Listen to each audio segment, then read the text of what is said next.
안녕하세요 여러분. 오늘의 흥미로운 영상 내용은 캐나다의 새 총리 마크 칸이 취임 미국과의 무역 전쟁에 어떻게 대응할까? 그리고 중국 선박이 미국에 화물을 실어 나르고 있다. 미국은 그것을 뒤집고 싶어 한다. 에 관한 것입니다. 우선 좋아요 버튼을 누르고 채널 구독 및 알림 설정도 잊지 마세요. 여러분의 관심과 지지가 저희에게 큰 힘이 됩니다. 첫 영상은 월스트리트 저널의 최신 보도를 바탕으로 캐나다의 정치적 변화와 그 영향에 대해 알아보겠습니다. 캐나다의 새로운 총리로 마크 카니가 공식 취임했는데요. 그는 캐나다 중앙은행과 영국 중앙은행을 이끌었던 경험을 바탕으로 경제적 위기를 돌파할 수 있을지 주목받고 있습니다. 특히 트럼프 대통령과의 무역 갈등이 격화되고 있는 상황에서 그의 대응이 중요한 변수로 떠오르고 있습니다. 마크 카니는 최근 사임한 저스틴 트리도를 대신해 총리직을 맡게 됐습니다. 트리도 총리는 장기간의 집권 후 지지율이 하락하면서 정치적 압력을 받았고 결국 자진 사퇴를 결정했습니다. 카니 총리는 경제 전문가로서 정부를 보다 효율적이고 실용적으로 운영하겠다고 밝혔습니다. 그는 행동지향적인 정부를 강조하며 관료 조직을 줄이고 정책 실행 속도를 높이겠다고 약속했습니다. 카니 총리가 직면한 가장 큰 도전 중 하나는 미국과의 무역 갈등입니다. 트럼프 대통령은 캐나다산 철강과 알루미늄에 25%의 관세를 부과했고 원유에도 10%의 추가 관세를 적용했습니다. 이에 대해 카니 총리는 캐나다 국민과 근로자들을 보호하기 위해 단호하게 대응하겠다고 밝혔습니다. 특히 트럼프 대통령은 최근 캐나다는 미국의 5첫 번째 주가 될 수도 있다는 도발적인 발언을 하면서 캐나다를 경제적으로 압박하려는 의도를 숨기지 않았습니다. 이에 대해 카니 총리는 터무니없는 주장이라며 강하게 반박하며 미국도 캐나다와의 경제 협력에서 얻는 이익이 크다는 점을 강조했습니다. 그는 트럼프 대통령은 사업가이며 우리는 그의 가장 큰 고객이다. 고객은 존중받아야 한다고 말하며 외교적 대응에 나섰습니다. 카니 총리는 미국과의 갈등이 장기화될 가능성이 높다고 판단하고 경제적 파트너를 타변화하려는 움직임을 보이고 있습니다. 그는 취임 직후 프랑스와 영국을 방문해 에마뉘엘 마크롱 프랑스 대통령과 키어 스타머 영국 총리와 회담을 가질 예정입니다. 그의 목표는 캐나다 경제의 대미 의존도를 줄이고 유럽과의 무역을 확대하는 것입니다. 실제로 최근 캐나다 중앙은행 조사에서도 기업들이 미국과의 무역 불확실성 때문에 투자 결정을 보류하는 사례가 증가하고 있다는 결과가 나왔습니다. 따라서 유럽과의 협력이 캐나다 경제에 새로운 활로를 제공할 수 있을지 주목됩니다. 정치 분석가들은 카니 총리가 빠른 시일 내에 총선을 실시할 가능성이 높다고 보고 있습니다. 그는 캐나다 경제를 지킬 최선의 리더는 자신이라며 본격적인 선거전에 돌입할 준비를 하고 있습니다. 이번 선거에서 그의 주요 경쟁자는 보수당 대표인 피에르 푸알리에브르입니다. 푸알리에브르는 트럼프 대통령과의 협상 능력을 강조하며 트럼프의 관세 정책에 맞서 캐나다 경제를 지킬 수 있는 사람은 자신이라고 주장하고 있습니다. 그는 또한 세금 감면, 자원 개발 확대, 주택 공급 증가 등의 공약을 내걸며 경제 성장 전략을 내세우고 있습니다. 반면 카니 총리는 중산층의 세금을 인하하고 탄소세 폐지 및 정부 지출 축소를 통해 경제를 활성화하겠다고 약속했습니다. 특히 트리도 정부의 경제 정책을 비판하며 장기적인 경제 성장과 투자 유치를 위해 정부 정책이 바뀌어야 한다고 강조했습니다. 카니 총리는 경제 전문가로서의 경험을 바탕으로 캐나다의 경제를 안정시키려는 노력을 기울이고 있습니다. 하지만 미국과의 무역 갈등이 계속될 경우 캐나다 경제가 받는 충격은 피할 수 없을 것으로 보입니다. 그렇다면 그의 대응 전략은 얼마나 효과적일까요? 유럽과의 경제 협력이 미국 의존도를 줄이는 데 성공할까요?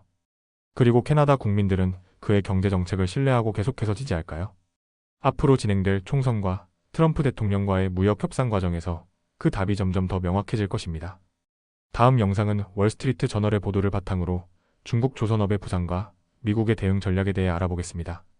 현재 전 세계 상업용 선박의 절반 이상이 중국에서 건조되고 있으며 이는 미국 경제뿐만 아니라 안보에도 큰 영향을 미치고 있습니다.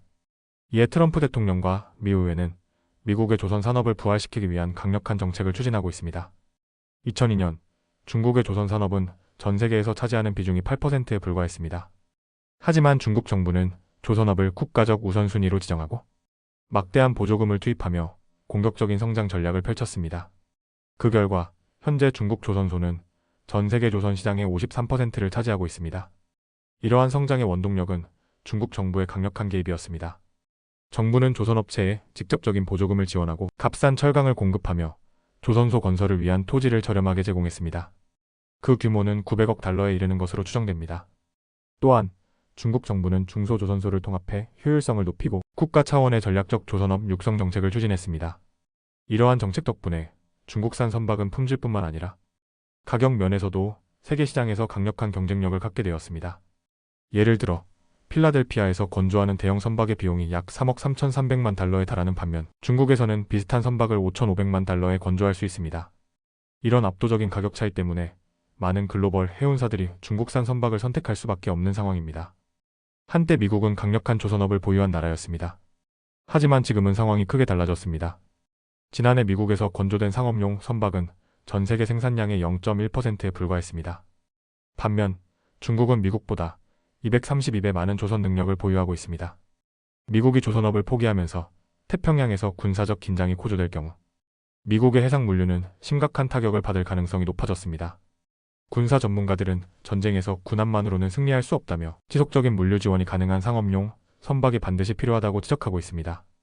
특히 태평양에서 미국과 중국 간 갈등이 발생할 경우 미국의 해상 보급망이 심각하게 취약해질 수 있습니다.